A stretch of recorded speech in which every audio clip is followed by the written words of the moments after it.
All right, hey you guys, and welcome back to Taking Flight with me. My name is Mike Rocket Blackstone. I'm going to be talking with you guys today about the incident that occurred at the Pomona Fairgrounds near the NHRA Raceway. Brackett Field, KPOC, is a Southern California airport that I'm well familiar with. I had an airplane based there. I've flown out of there many times. So I'd like to discuss that incident in the Cherokee 6 that occurred on the 17th of November, just a few days ago, 2024. And the Cherokee 6 landed short, just short of the runway at Brackett Field, which is 26 right. And let me take a look at this thing. 26 right, yeah. So just short of the runway there is a raceway with a huge parking lot and a racetrack where the dragsters race on. And what I'd like to get into, Blanca Lirio did a great job again. Juan Brown, thank you. You did a great job. I love following your channel. You're doing great work out there. Having flown out of that airport, I'm sure Juan's been there as well. And something that I'd like to discuss is that he did not mention is the altitude that aircraft had reached and when he started down. Now, he came out of Apple Valley and flew the 41 nautical mile. I guess it's approximately 41 miles to the northeast of Pomona, Brackett Field, and got up to about 6,000 feet and then started down along the way and ended up landing short. For me, as I looked at it, the initial reaction is why did the engine quit along the way? And then, of course, Juan mentioned, just because the engine quit along the way doesn't mean there was fuel exhaustion. However, it does point very seriously towards fuel starvation from just lack of fuel management. Now, the 0540 that's in a Cherokee 6, 250 or 60 horsepower, is very similar to the one that I'm aware of and familiar with in the Marquettis that I fly, was in the pits that I fly. I'm very familiar with the 540 and how much fuel it burns. And for a flight like that, I ran the flight data for what would approximately be required to fly a 41 nautical mile flight in a Marquetti. Of course, it's much cleaner and faster. And it would do it in less time, the gear come up and so on. But the burn is about 6 gallons or so. If you gave it 12 gallons to get to from Apple Valley to Brackett, that would seem reasonable. And we were looking at the pictures of the accident site, and of course it shows some fuel leakage. The thing was leaking fuel or some fluid out of the bottom of this airplane after a pretty big impact with several vehicles, at least 2 trucks, and it looks like at least 2 trailers or RVs. Did the pilot do a pretty good job maintaining a glide speed and not killing anyone? For that reason, we always say any landing that you can walk away from is a good one. However, landing 1/8 of a mile short of the runway with an airplane that has gas in it somewhere feels to me a little suspect here. So in the Marquetti, similar to the Cherokee 6, has 4 fuel tanks as well, 2 inboard tanks that are required to be used on a Marquetti for takeoff and landing would be the tanks closest to the engine and more reliable. So the manufacturer recommends that you take off or land on an inboard tank in the Marquetti. I'm never flown a Cherokee 6. I'm assuming that must also be true with the Cherokee 6, that the tip tanks are for cruise only. They add additional range. They're smaller tanks. They're farther from the engine. You wouldn't take off or land on purpose from a tip tank. That being said, where was the fuel in the airplane? And did he top off the airplane before he came to Pomona? My answer would almost certainly be no. On a 41 mile flight, I certainly wouldn't put 63 gallons of gas in a Marquetti to fly 41 miles. We don't top off planes to fly every time we fly like you might do in your car. Before you begin any journey, you top up. That's just not the way you do it in airplanes. However, in something like a Marquetti, we top off the inboards every single time. We want to have a very full tank to take off and land on. And my method in the Marchetti is to take off on the left and land on the left. I don't switch back and forth between the fuel tanks to balance the gas along the way on the inboards of a Marchetti, because the tanks are only 12.7 gallons each. So you wouldn't be balancing, and if you did, it wouldn't really make much of a difference. But what it would cause is you to not know how much fuel you actually have in either tank at some point, and then you would be down in this area of not knowing how much fuel is remaining on board in the tanks that you're actually going to land on. So just a lesson to be learned here is in a plane that you have very accurate fuel gauges in, great. But if you don't, or what you should always do in any event is use the stopwatch method, which is take off with a known amount of fuel in your tanks. And when you take the runway, you start the stopwatch so that you know how long you've been burning the fuel out of the tanks. So if your plane burns 16 gallons an hour and you've been flying for half an hour, you know you burned 8 gallons of gas approximately. Therefore, you can be reverse engineering and calculating how much fuel is remaining on board your airplane at all times. One of the worst problems to have in a plane is fuel exhaustion, where you ran out of gas, and it's just totally not acceptable to not have enough fuel to complete your mission and to not know how much fuel is in the tank. GA airplanes are historically inaccurate in their gauges. They tend to be like in most airplanes, a float that literally floats on the surface of the fuel, which literally is that plunger goes up and down like the float in a toilet, and it's sending that signal to your gauge. How accurate is that? I'd say terrible, okay?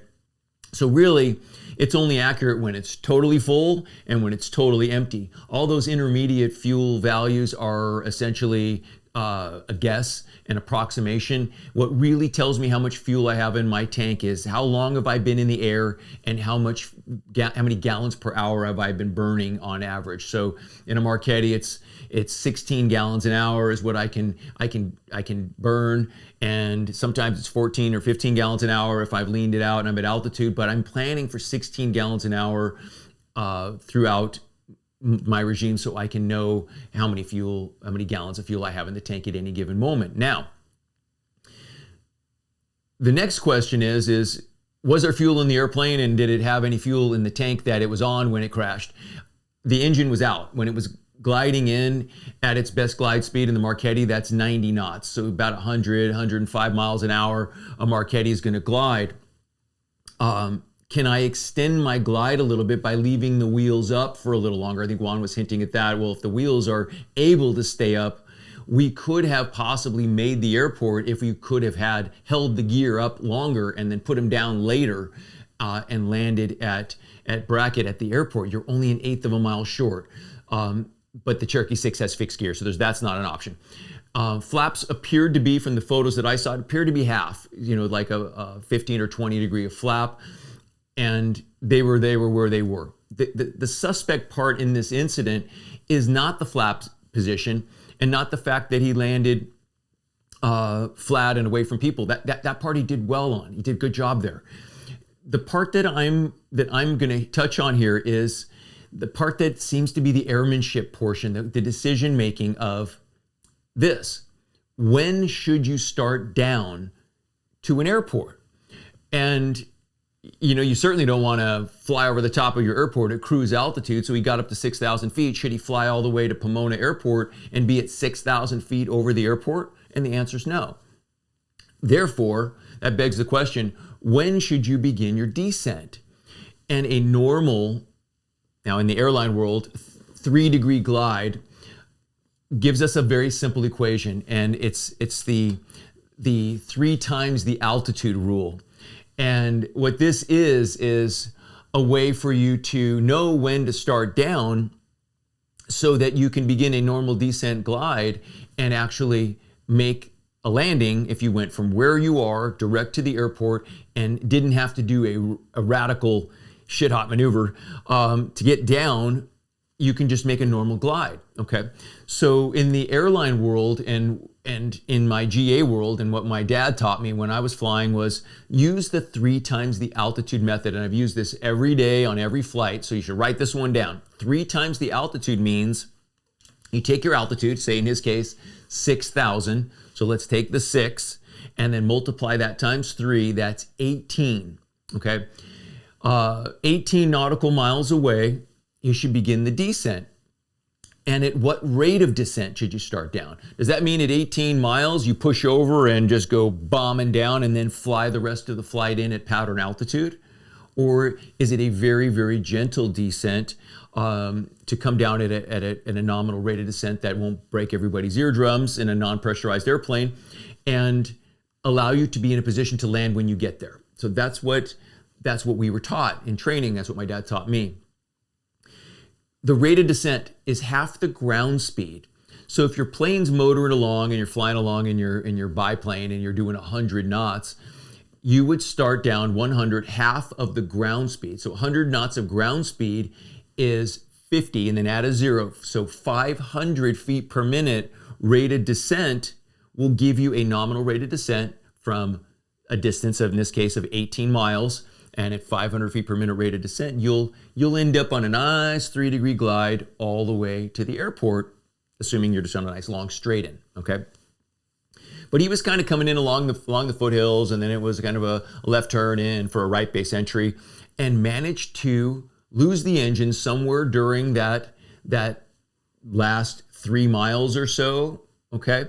That's a very, very dangerous spot to be in a plane, is low and slow.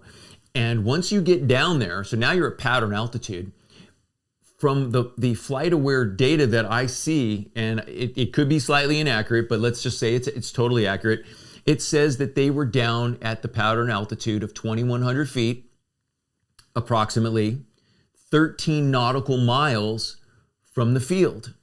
Okay, that puts the hair on the back of my neck up, because from 13 miles from the airport, I'm only at 1,000 AGL, 1,000 feet above the ground. If I lose the motor from here, I'm not going to make the airport, for sure, okay?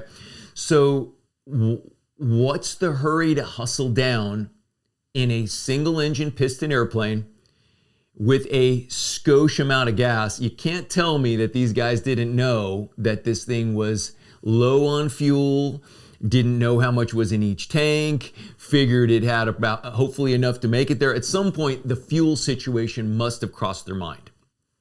Okay, when the motor flames out, now that you've got a situation that's pushing for that, why would you want to be at pattern altitude 13 miles, or 5 miles even, is still too low?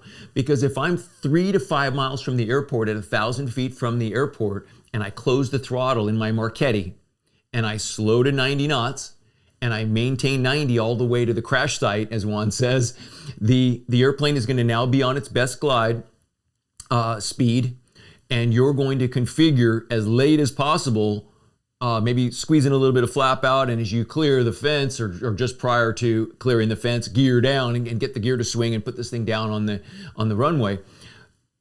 What distance would I need to be to make that all happen? And the way I practice flying the Marchetti is to get to a spot where if the motor quits, I can glide the rest of the way in. That's always in the back of my mind, especially in a single engine piston airplane or any airplane that really only has one motor. If you lose the only power source you have, is there enough energy left on the airplane, altitude and airspeed, to continue gliding to the rest of the trip to the field?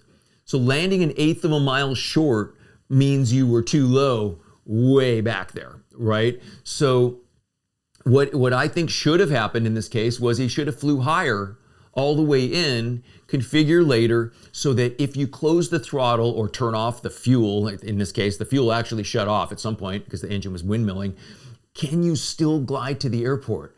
And if you don't know that answer, it means you haven't practiced this engine out gliding approach. Really, maybe ever. So the good news is it worked out pretty good. He got the airplane down and they did not die. But the bad news is there was no reason for that. If they could have just worked that math problem out in their head, and if you're 6,000 feet, why not start down a little later, maneuver around, get yourself into a position to land so that when you close the throttle for the last time, there's enough energy on this airplane to continue gliding the rest of the way to the airport to a nearly 5,000 foot runway, which is like 2.5 times more, 3 times more than what a Cherokee 6 needs to land.